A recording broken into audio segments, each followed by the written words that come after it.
Thank you. Thank you, Rod. So Rod and I have a couple things in common. We both love Contessas. That's how we met, on my dad's Contessa 35, and then Rod had a Contessa 43. We're also some of the few Marina Del Rey based sailors who've soloed to Hawaii. But Rod soloed back, which is much harder, I think, than sailing to Hawaii. And before I forget, Alex is here. Raise your hand. Alex? Alex also participated in the race that I'm going to talk about. So this is Single Handed Transpac. Not be confused with the Transpac from LA. This is totally different. They got a cease and desist letter about 20 years ago. This race started about 1978 was the first one in San Francisco, Single Handed Sailing Society. And a bunch of counterculture characters got together and just started holding solo races around the bay out to the fair lawns. A couple people died. The first one was in 40 knots. Bill Lee, who we'll talk about a lot tonight, soloed Merlin, the Lee 67. And yeah, he has great stories about that. There are 3 races to Hawaii from California. The Transpac starts off Point Furman, the Pacific Cup from San Francisco to Kaneohe Bay, and then the third one is Single Handed Transpac. So I've done 9 races total to Hawaii, Pac Cups, Transpacs, and I think the Single Handed Transpac is the most challenging, but also the most fulfilling. So I'm going to show you some slides. I'm going to mention a couple tips on sail selection, a little bit on sail trim, probably more on safety, which I think is not discussed enough in Santa Monica Bay. And yeah, Rod, again, thank you for the invitation. So I bought about 5 years ago a Santa Cruz 33, and I guess I should back up and say that this is a race I've wanted to do because I first heard about it in 1980. My Uncle Jerry, who was very involved with PSSA in the early years, he did the second one on his Cal 34 and just had a lot of great stories. And I knew when I was 9, 10 years old that I was going to do this race one day. And finally, my life was in a place where I could do it. My kids had driver's license; they didn't need me anymore. I was still healthy; I wasn't too old, and I could afford a boat that had standing headroom, a cockpit with a tiller for easy steering. Almost everything led aft into the cockpit. A safe boat, had a galley, had an actual toilet, not a porta potty, and this is a boat that's designed to go downwind. This was Bill Lee's second production boat between the 27 and the 50. They built 18 of these in 1977 and 78. This is hull number 3. So I did 2 races, but I kind of merged the slides so they're in kind of chronological order. When we get to the sailing part, I'm probably just going to let you enjoy the slides and enjoy the moment, because that's what I like to do, and I want to share those moments with you. That's your dad, Fred, on the left. Yeah. Who knows Fred? Yeah. A lot of people do. Yeah. Famous rigger. And a huge help. A lot of ideas about things, and still has a lot of discounts around that I was able to take advantage of. So that's my Uncle Jerry. That was in 1990. He did 4 of these, and he was a very accomplished sailor. He died of Parkinson's on his Wilderness 40. So not only did he sail to Hawaii alone, one time he went on to Tahiti by himself and then came back. He soloed up to Alaska once and always brought his boats back. Oh man, how do I get that down? Okay, that's my girlfriend Margie. Another Marina Del Rey sailor who has soloed to Hawaii. She did the Single Handed Transpac in 2016. We actually met at the turning mark on the Wednesday night races, because our boats always seem to come into the turning mark at the same time, and we just kind of talk our way through. I know you don't owe me room, but maybe you can let me through here, that kind of thing. She was a huge help too. Also, she's not afraid of heights, and I am. One of the overwhelming things about Single Handed Transpac and actually solo racing, as many of you know from your local racing with PSSA, is that you don't have a lot of crew to help you fold the sails and getting your boats ready. So I relied on a lot of friends to come up and help me. Hey Mark, have a seat. So this is the night before the first one, and these were a bunch of friends, came up from LA and a couple from the Bay Area. And this is my crew. Where's the watch list? Yeah, I ran out of room on the slide. That's a good one. Even though I've been sailing for 3 generations with a lot of excellent sailors on a lot of great boats, the Single Handed Transpac, just prepping for it made me a much more knowledgeable sailor. Because there's so many things I didn't know about how systems work, navigation stuff, and I had to learn or run the risk of not being able to make it. By the way, my friend Christian is here. He was very instrumental in getting the boat ready, and I'll have a Christian story in a few slides. This last race was unusual. Usually in a race to Hawaii, you go south of Drumline to get away from the Pacific High.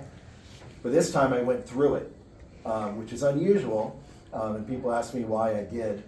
The last presentation I did, John Jourdain was sitting in the front row, world-class navigator, and instead of trying to answer the question, I let him answer because I was too intimidated to talk about navigation in his presence. So what was happening here, the day before the race,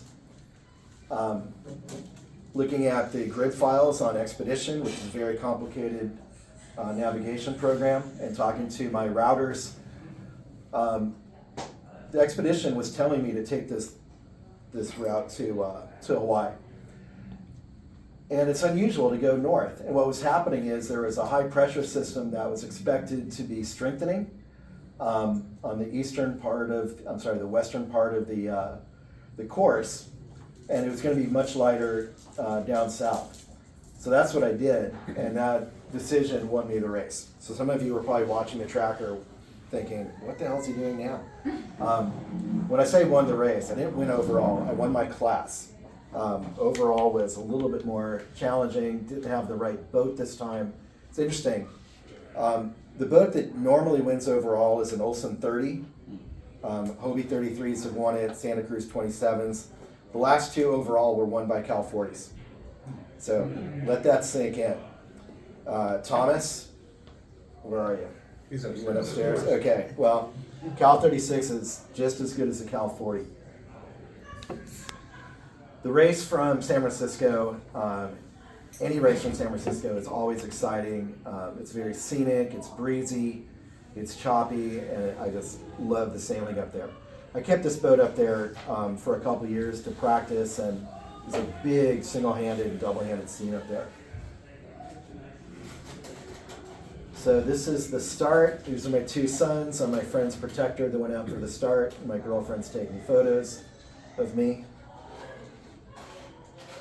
It's a shot taken from the bridge, obviously.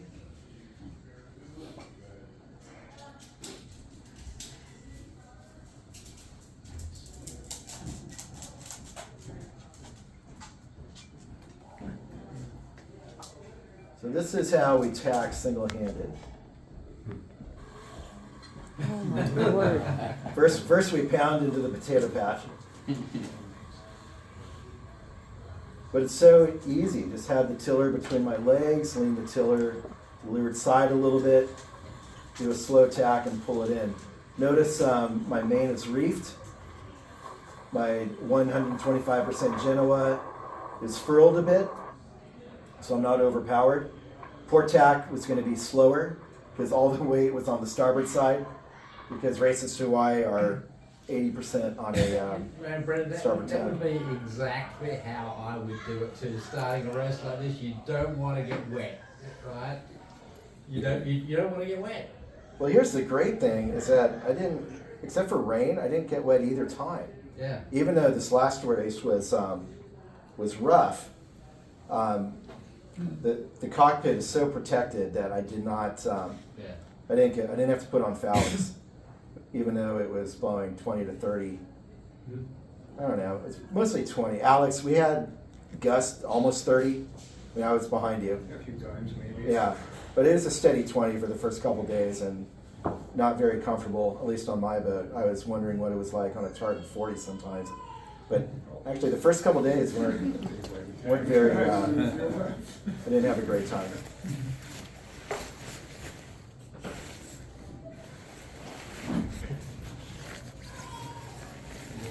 So a couple safety tips. Something I did, for those of you who remember the IOR days in the 70s with flush decks, all those boats had 2 handrails on the foredeck. And I thought when I was a kid, boy, that's so cool. Just a great look. It's also incredibly practical. It makes a better tow rail than the tow rail because it's higher. Gives you something to hold on to. And also to tie stuff on like your sails. And I recommend that to anyone going offshore, at least to consider it. In the transom, right in front of the transom, right behind the boat name, there's a telescoping ladder that I put on either side. And doing the safety at sea courses and reading a lot of articles, there's a lot of concern about these big transom boats with open transoms. People in the water getting concussions from the transom slamming down on their heads. So the recommendation is try and get up on the side if you can. My dad had a couple really clever ideas on this. He ran a line, kind of a floating line along the hull. And the idea was that if I fell overboard, I'd be able to grab onto that line and pull myself to the stern. And as I pulled that telescoping ladder down, the ladder was attached to a kill switch that Christian set up. And the kill switch was for the autopilot. So if I fell in and pulled this string, the autopilot would turn itself off, and presumably the boat would round up into the wind, giving me a last chance to get on board without exerting too much energy and losing my breath. Thankfully I didn't have to use it, but I thought it was very clever, and it worked on paper. But I think that's one of the things about these races. Since it's a solo race, you run out of time. Everyone's getting stuff ready on the way to the start, and tightening fasteners and putting food away.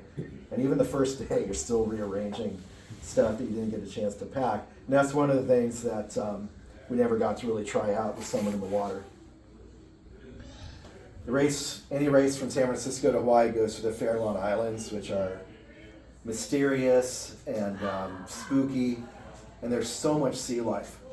On a windy day, you don't notice it as much, but when it's, I wouldn't say calm, but even if it is calm, there are just dozens of whales, huge ones. And this last one, I had to avoid 2, I think they were humpback whales, who weren't going the straight line, migrating somewhere. They were feeding, they were circling, and I had to really adjust my course within 100 feet of 2 in a row, and it was a little disconcerting, but beautiful.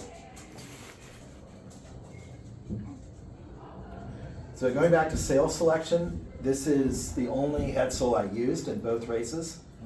Actually, I'm going to modify that in a minute. But this stayed on the furler. And having a sail that I could furl and reef from the cockpit minimized the time I needed to spend on deck, and that was a goal. You notice also the clew is higher than a standard deck sweeper Genoa. You're only close hauled in this race for the first 10 to 15 miles. The rest of it, you're either reaching or running. Having that high clew when you're close hauled is a little disadvantage. You can't point as high as the deck sweeper. But once you start cracking off, you know how when you crack off with the deck sweeper head sail, that top third just starts fluttering in the wind? Not only is that slowing you down, it's not good for your sail, and it's a waste of sail area out there.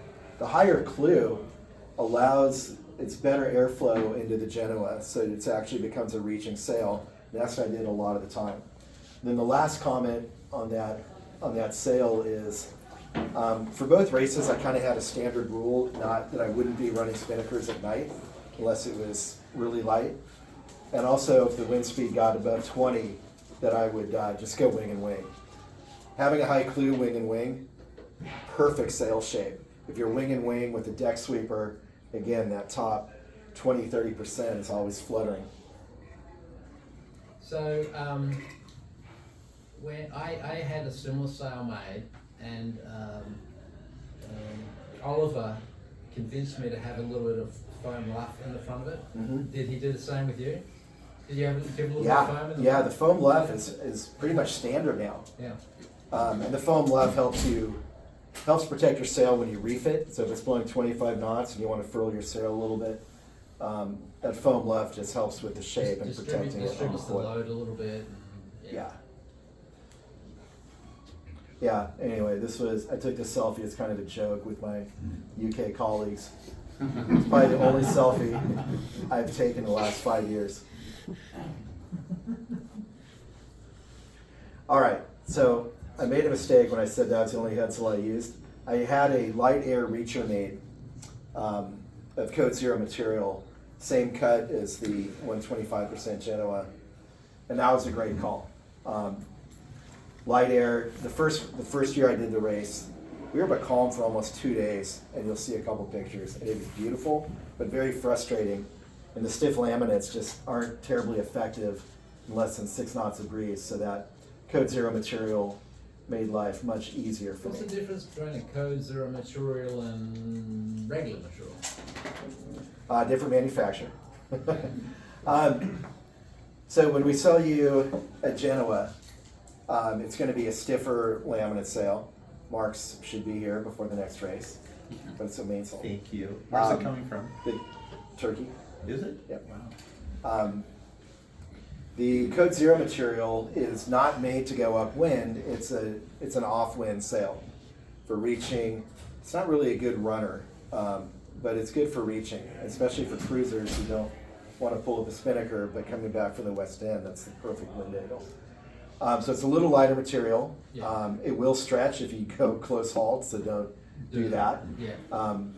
But it just is really nice, lightweight material. Unfortunately, the way that the threads are, that you have to give it a haircut every few months because the threads come out of the seams. Customers call and say, my sail's delaminating. That's not delamination, it's just the way it is. There are a lot of photos here of horizons and sunsets. Another sail selection story is the first time I did this race, I used, I think, 4 or 5 different spinnakers, mostly symmetrical, like this one. And and one of the lessons I learned the first one is I don't need all those spinnakers. I just need one A2 asymmetrical spinnaker. I'll talk more about that in a minute.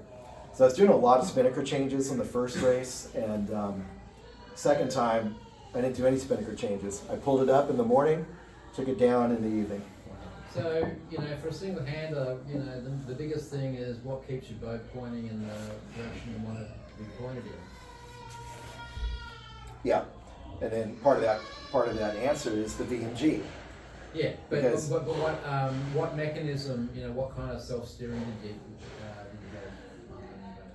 have? Great question. The boat came with a below deck autopilot connected to the tiller below deck, which worked great. Then I had 2 backup, just regular tiller arms. So below deck was like autopilots. hydraulic? Yeah. Yeah, Was it a compass base? No, I'm sorry, it's electrical, wasn't it? okay. Electric ram, but Yeah. yeah. And so I'll tell a story in a minute about how I lost my primary autopilot the first time, and then I switched to Pelagic by Brian Boschma. He's done a bunch of single handed races. So as I mentioned, the first time I did this race, we were becalmed for a day and a half. Didn't have that problem in the second one. But normally I'd be extremely frustrated in this kind of condition, but because it was Single Handed Transpac, I really accepted it and just appreciated the beauty of it. Since the boat's not going anywhere, I try and find a shady spot and I just look off into the horizon, look into the depths of the ocean. So the visibility below the surface was about 40 feet. I remember sitting on the low side in the shadow of the sails, looking straight down and noticing on the surface that these little crustaceans on the surface. And I also realized They were getting to Hawaii faster than I was. then I started getting frustrated. Eventually, the breeze filled in, and it turned out to be a breezy race. You know, Brendan, it's a totally different experience when you're on the boat by yourself. Like you just have yourself to please, and when you have another crew member or a lot of crew members, there's much more expectations for performance, wouldn't you say? There is, and there are different ideas about performance. One of the frustrating things about doing a crewed race is when the watch captains don't agree on VMG, or the navigator hasn't given them a compass course they want the boat to go to. So they're just, and when I'm asleep or down below, I can tell who's driving based on who's really reaching up for boat speed, and then who's going for the VMG, sailing. The boat speed's a little slower, but the VMG is quicker because they're sailing closer to the destination and not going for the speed records.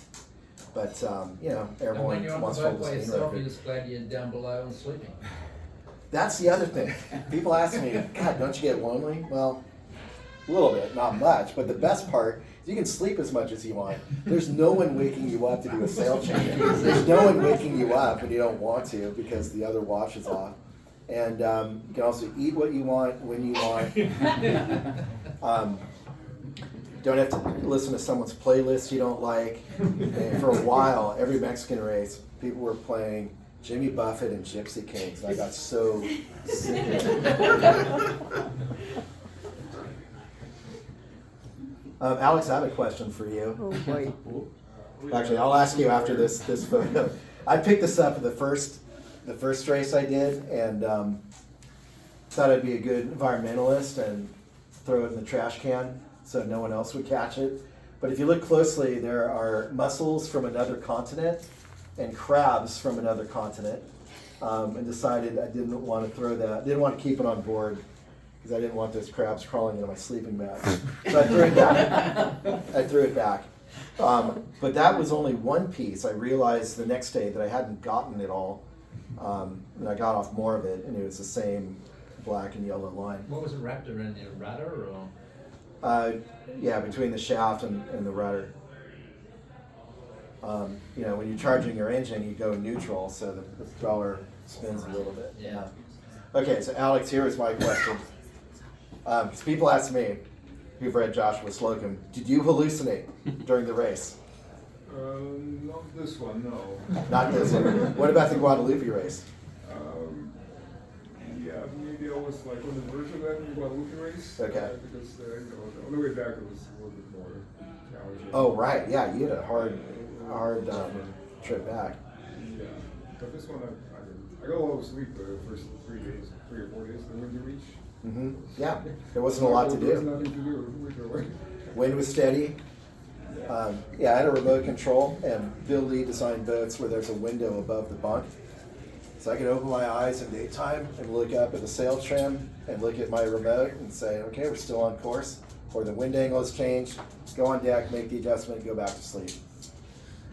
In a real crude race, you can't do that. Rod, did you hallucinate when you soloed to Hawaii? I've never, to my knowledge, hallucinated. Although I have heard voices. That's a hallucination. In my first real, this is going back a long while, my first real single-handed test, I had a hell of a time coming back from Guadalupe. I did a meltdown off the east end. Just a physical, absolute, I'm so exhausted, meltdown. Okay, I think a parental meltdown is different than what you're talking about, right? You're like, you don't have any energy, Yeah. you don't have any ability to make a rational decision. It's just, you know, it's time to pull a pin. Yeah. Yeah. So part of my preparation was to avoid that and just make sure I rigged the boats. I was not exerting too much energy, getting rest as much as I could, and staying warm as well. And I was pretty warm. So my hallucination Brandon, story is this. I had a hallucination thought one night. It was years ago. It was going to Mexico, but we were offshore, not the inshore. We were outside. Okay, so this wasn't solar. Yeah. But it was just me and one other person at middle of the night, and I thought I saw like, you know, like we all see like something large black in front of us. And sure enough, I got a call and it was a Trident sub. So he had to Well, move. yeah, so that's not a hallucination. No, it was real. Yeah, that can happen on the way to Hawaii too. Yeah, crazy stuff. It's crazy. So my hallucination is this. Who read Joshua Slocum's book, Sailing Alone Around the Who World? didn't? Yeah. What? Who didn't? Yeah, well, some people, I don't know, some younger people haven't. I encourage it. So who did he hallucinate about? He was in a storm, and he was so exhausted, and he dreamed that someone took over the ship for him and was steering. And remember who that was? Wasn't Columbus. It was one of Columbus's captains, I believe. And it was about a 2-week storm, and you just imagine that this captain was in his cabin by the mast talking him through the situation and saying, I'll take care of it. And then when the storm was finally subsiding, the captain told Joshua Slocum that he was wise to trust him with his boat. I did not, so this is the first race where I've kind of hallucinated like that. I did not hallucinate Columbus was on board. I hallucinated that Joshua Slocum was on board. First night, Joshua Slocum was talking to me in my cabin. And then the next night, there was like a family. And every night, for the first 3 or 4 nights, this family was in my cabin talking to me. I don't remember about what. It was just weird. But when the wind, so I think day 3 or 4, it was calmer and quieter. And I realized that those voices I was hearing was actually the pelagic autopilot. It has this very high-pitched noise, and it sounded. Yeah, that's what I'm talking about. You start creating voices out of noises. Yes. Yeah. Yeah. Okay. Good. That's what they all want you to think. Well, Brandon, you probably read the book where Slogan with his wife and kids sailed from Brazil. So maybe He what? For the family, where Slogan sailed from Brazil to America with his wife and his child. I didn't read that You book. didn't read that? Uh-uh. Well, that's another one. Thank you. I have this theory that you kind of starve for human contact, so you're expecting to hear a voice, so you hear a noise and you convert it into a voice. I think that's what's going on, but That's true, but also the VHF radio is always on because you don't want to be hit by someone. So it's on channel 16, and you can kind of hear voices on it, or you hear a freighter within a couple miles telling you that they're close by. So this is the asymmetrical chute I used the second time. I used it both times, but in hindsight, I wish I'd used this a lot more the first time. It's just so much easier to trim an asymmetrical spinnaker, less chute packing, and the boat just it's better balanced with this asymmetrical spinnaker. And the Bill Lee boats. It's interesting, back then, when I was a kid and they were coming out, they were rocket ships, but now they feel underpowered. You know, before Westerly put in their, were you on it before? They put in the big stick? I was, In yeah. the keel? It just seems sluggish. So- So 33 is the same way. It just feels a little sluggish off the wind. so you've got an asymmetrical up there. Is it difficult to jibe? Yeah, especially on the older boat where the headstay is all the way forward. But you don't jibe that much in a race to Hawaii, especially when you're solo. Stan Honey, Yeah. and I read a lot of his articles and I've heard Yeah, him speak. yeah. When You're gonna do a sail change, something like that. When he did Single Handed Transpac on his Cal 40, and of course he won, I think he holds the record for the lowest corrected time, because he's Stan Honey. He said he jibed 45 times. And I'm thinking, I mean, that's 45 jives. That's like 5 years of races to Hawaii for me. I don't jibe that much. But he was jibing on every wind shift, as he does, in front of every squall. And on the Cal 40, he's using 2 spinnaker poles, and his wife makes the best snuffers in the business. So I think that's what he's doing. I don't know if you noticed this, the Cal 40s, even in the Creed races up in the Bay Rod, they use snuffers. So that's how they jibe. When I needed to jibe, it was usually really rough or windy. Yeah. I just took the spinnaker down Yeah. and would unfurl the Jenny. Yeah. Or when it was 25 or 30, instead of jibing, I would just tack. It's easier on the rig, it's easier on the gooseneck, the boom vane. Yeah, I mean, the way you saw this sell your boat is a lot like how I do it. It's very conservative, and I briefed my main down quite a bit because I didn't have a hydraulic system to drive the boat with a wind vane or some cheesy little thing in the cockpit. Yeah.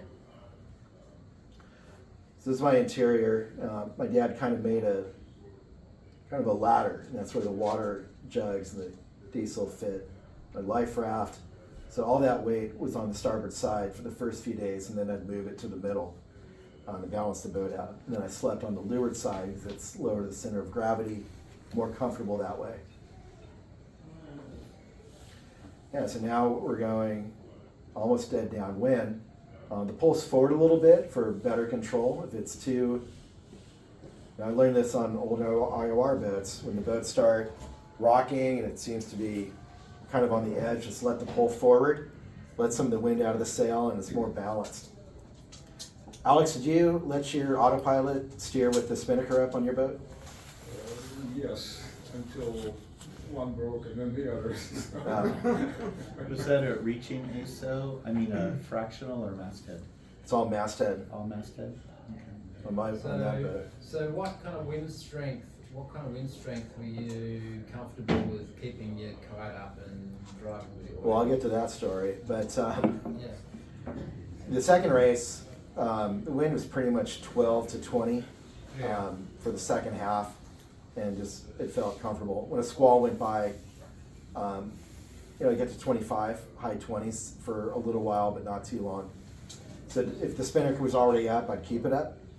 If it wasn't up yet, I'd just go wing and wing.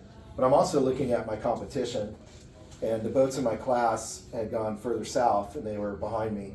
So I was kind of pacing myself. Yeah. And we're not allowed to use AIS. Not everyone shows up on it. We're not supposed to look at the website with the trackers. So I'd have to wait for the daily position reports to come in. So I was pacing it. I pushed myself harder than last time. I pushed the boat a little harder, but towards the end, when I had a good lead, I started nursing the boat a little bit.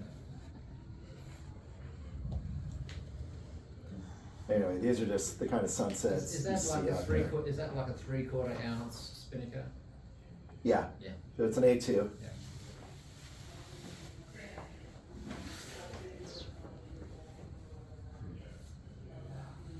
And those are the closest sailcloth colors to UCLA colors, so that's what I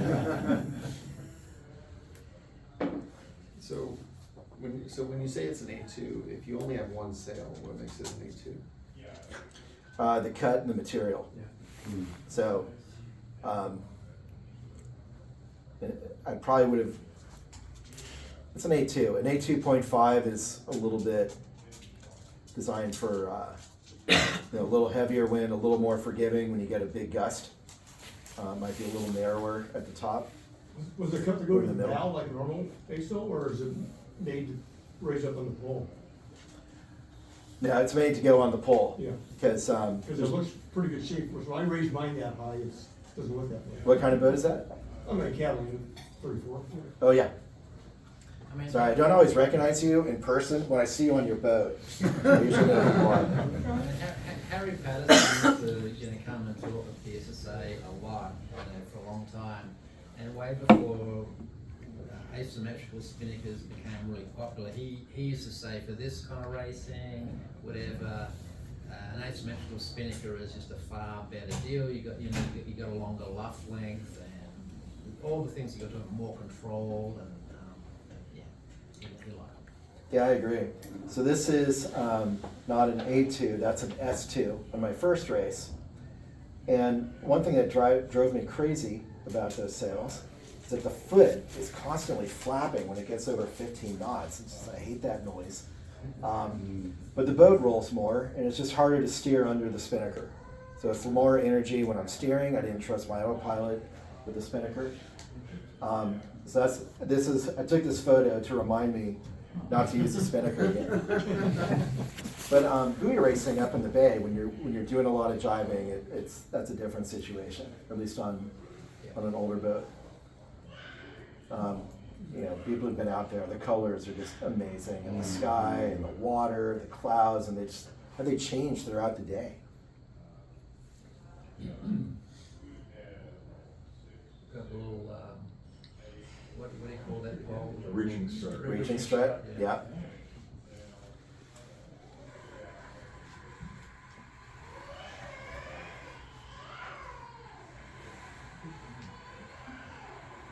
So we're probably about 200 miles from the finish.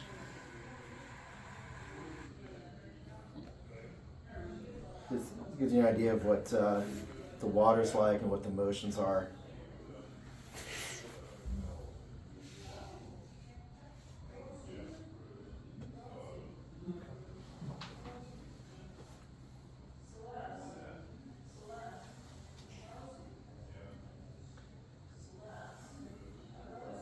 Okay, so here's the first race I did.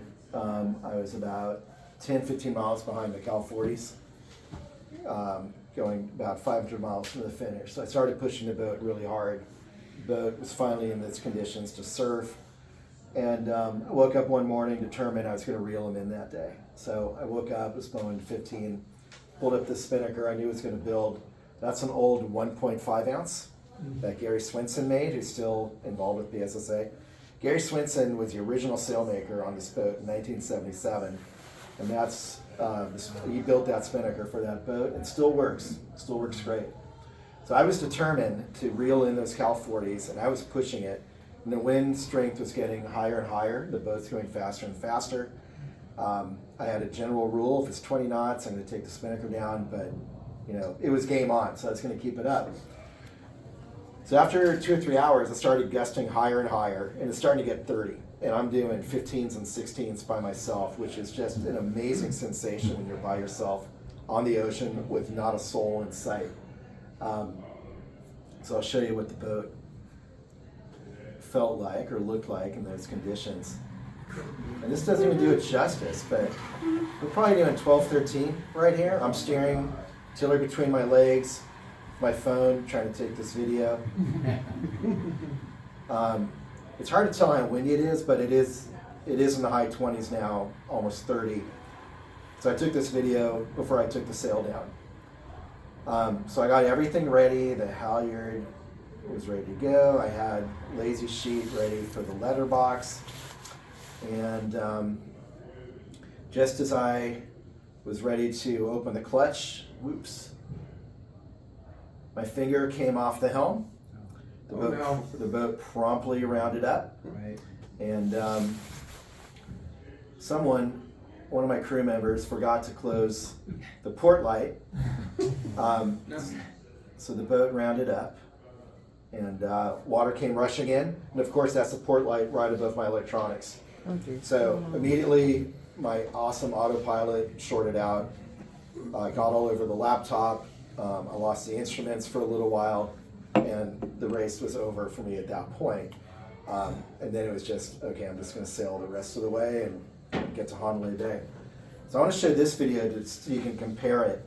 Anyway, that's a huge buzzkill, and I'll get to that in a minute, but I wanted to just show this video so you can compare. So it's a similar situation, it's blowing about 25, and the boat is just more stable. Yeah. The seas are different. The first one in that condition, the waves were higher and they're coming from 2 or 3 directions, which made it harder to steer. Same autopilot? No, this is a new autopilot. The old one, it was done, unfortunately. And the backup autopilot could not steer downwind nearly as well. Can you tell us what autopilots they were? Yeah, the first one, there's nothing wrong with it. That was my fault. It was a Jeffa built into just a standard Raymarine with a ram. So it's a Jeffa ram. And it worked really well. What's that? And the second one? Pelagic. And that's a guy in Santa Cruz. I just bought another one from him for my new boat. Raymarine, I just got frustrated with shipping parts to Raymarine with a $500 check, and you can't get anyone on the phone. And then they send it back and don't tell you what they did, if anything. Okay, so this is after I shorted out my autopilot and using the backup.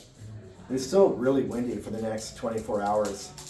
So I furled the Genoa a bit. And notice how when I furl it, that clew stays nice and high.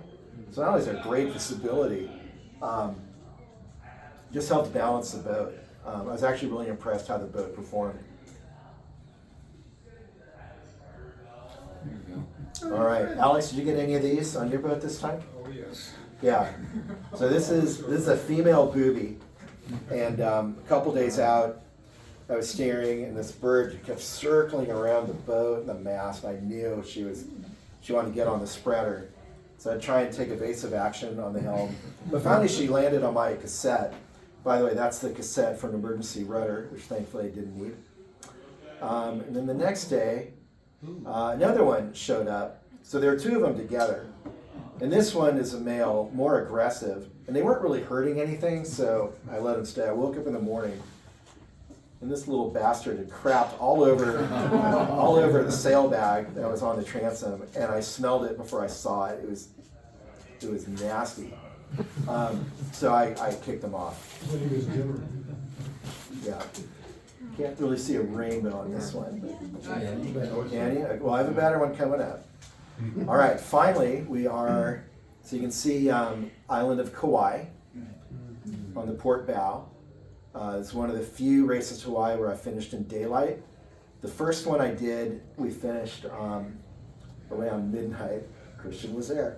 So I was approaching, it was overcast, pitch black, squalls are coming through, and just beautiful. But there were these flashes on land, and I looked at my charts and my chart plotter trying to figure out what lighthouse is that?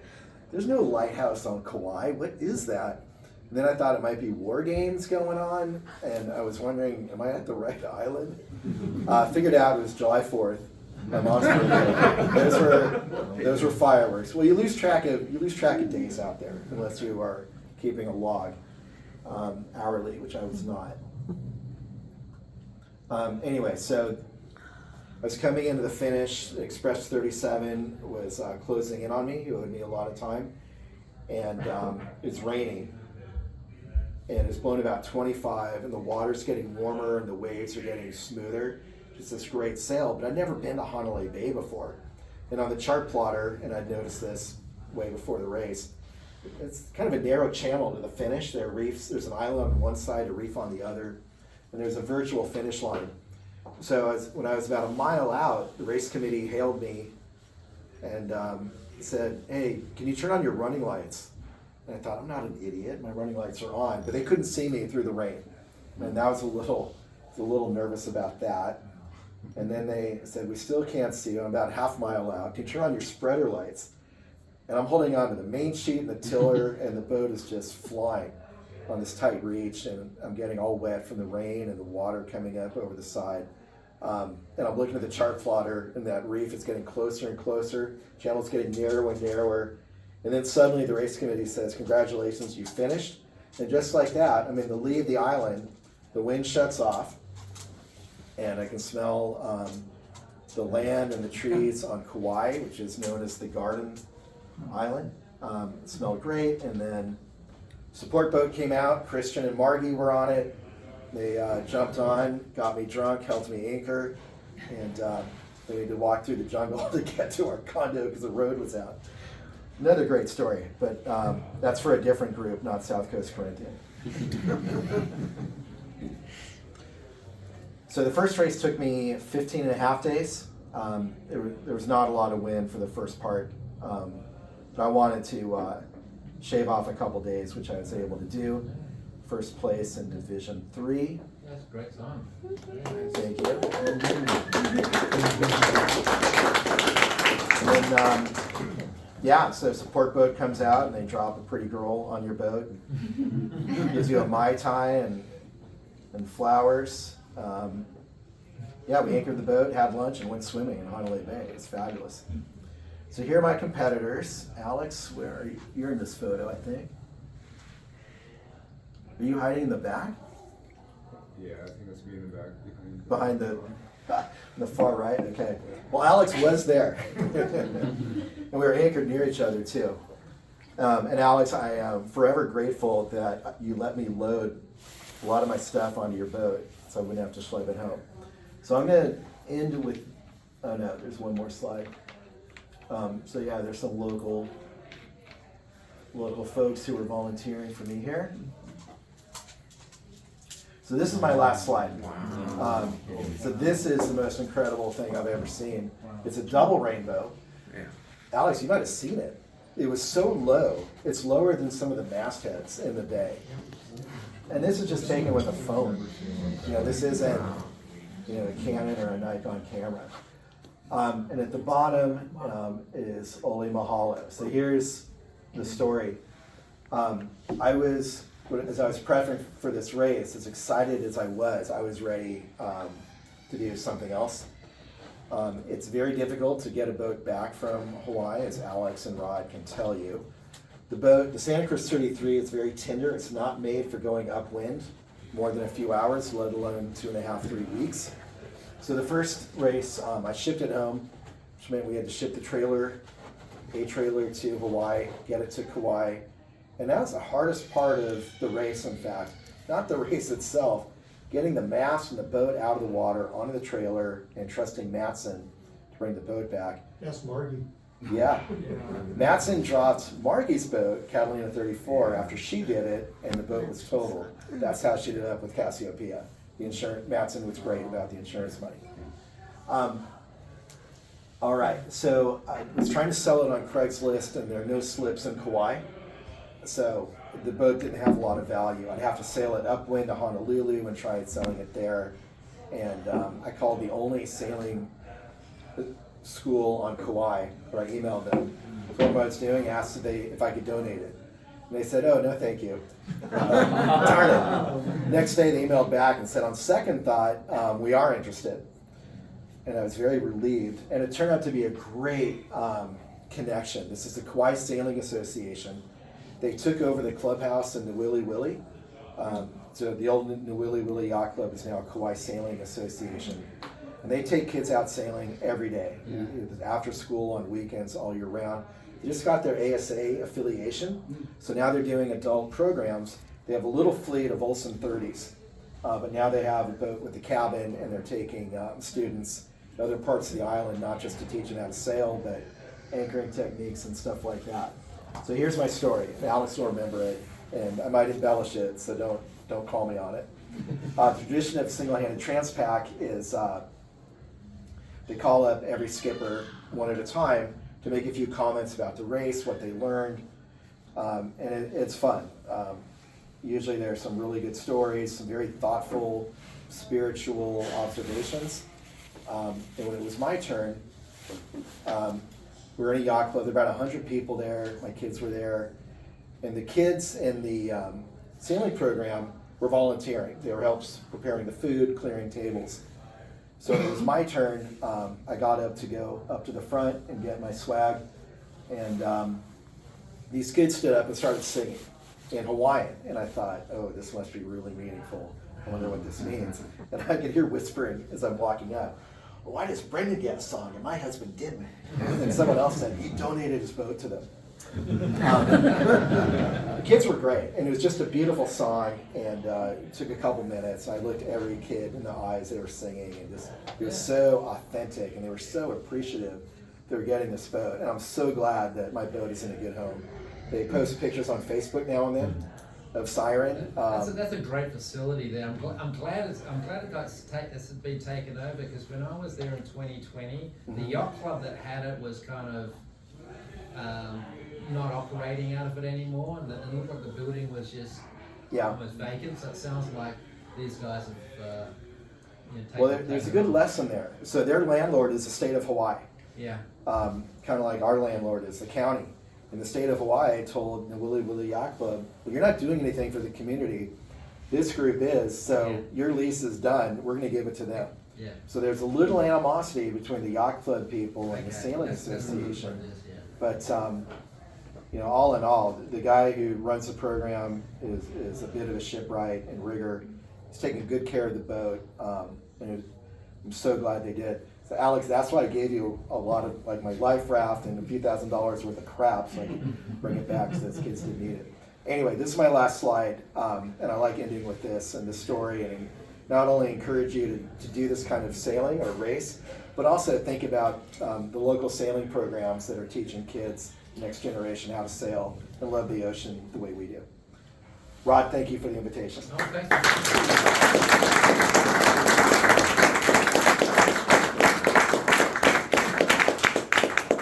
Well, Brendan, you make it look easy. You know, you really do. But you know, doing something like this is a great challenge, and you don't have to sail to Hawaii single-handed to challenge yourself. Sailing Catalina could be a great challenge for some people, but I think the Big Rock race a couple weeks ago that was more challenging. That was a challenge. Yeah. Yeah, Lawrence boat is right near my slip. It's on a yacht club. Ooh, poor guy. I had a Hobie 33 a few years ago. Loved it, but yeah, that's not a boat I want to take to Hawaii. It's just too uncomfortable for someone my age.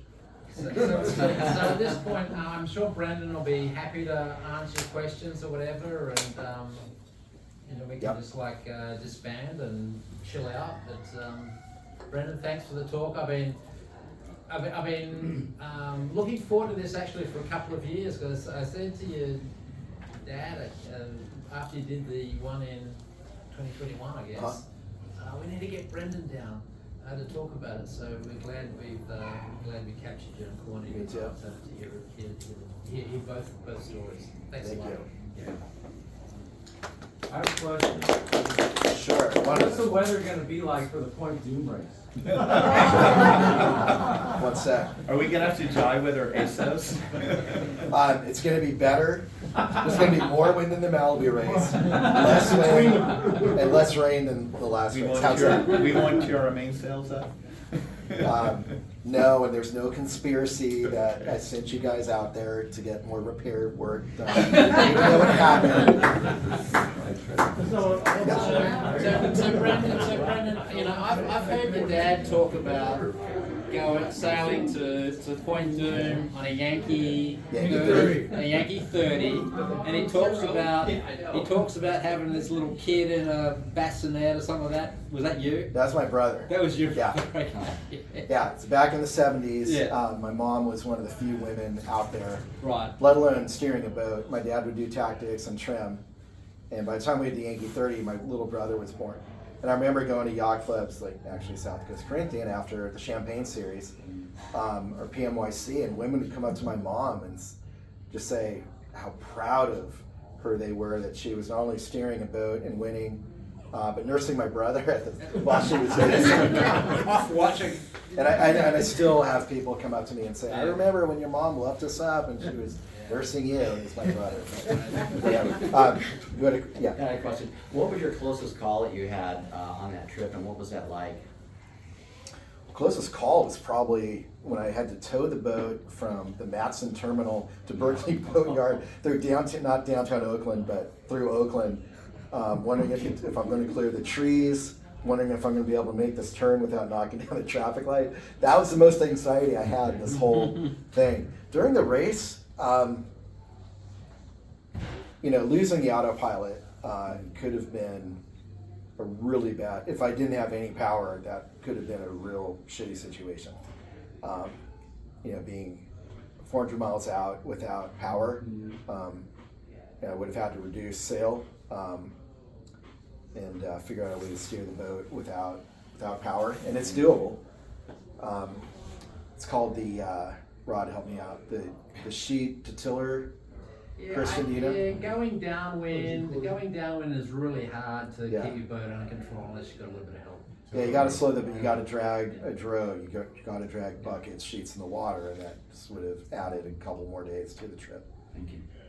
How often did you have to charge batteries? Did you have a routine? Oh, that's a good question. I went overboard on the battery bank. Christian installed it. We had a isolated starter battery, and then we had 3 house batteries. And were they regular batteries or the lithium? AGMs now. How many amp hours? That's what I was gonna say. That's 300 amp hours. 300, 300 amp hours, yeah. Yeah. That is a lot, yeah. You need a big bank to do a shorter charge.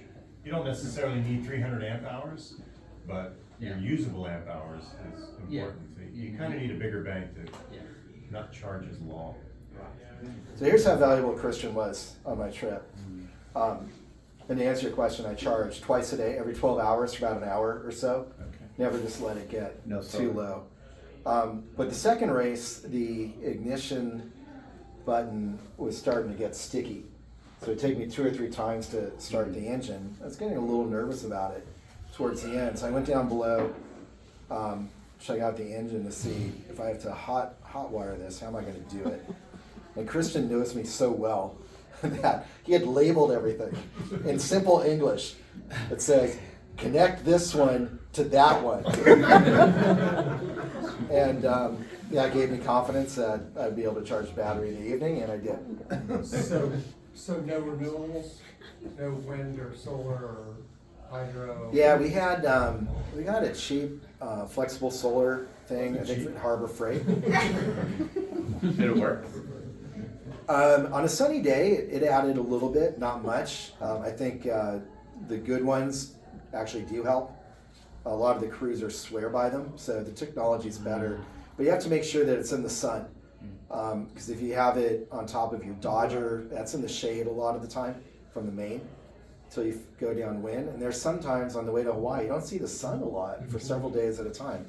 I think on Margie's here, it was overcast most every day, so she wasn't getting a lot of Yeah, it is juice from her amazing. It solar. is amazing how much grey there is out there. Yeah. The advantage of cruising to Hawaii is that, or anywhere, you can pick a good weather window. So if it's blowing a gale, which it often does off San Francisco, you can just wait a couple days. When you're in a race, if there's a gale offshore and that's your start day, you have to go through it. And when they say gale, it's like 35 to 40 the first night. It's not very comfortable.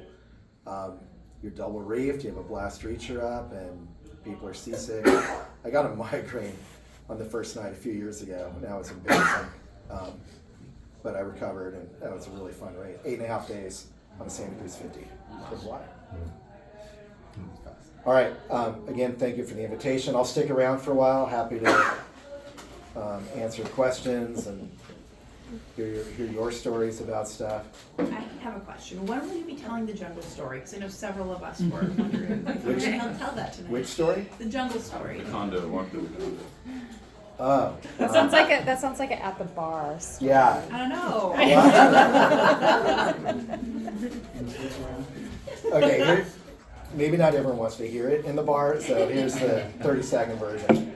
I finished so late the first time, the road in the Honolulu Bay had been washed out in the storm a few months before. So it's only open a few hours a day. We missed the window to get back, so we got a ride ashore from one of the volunteers.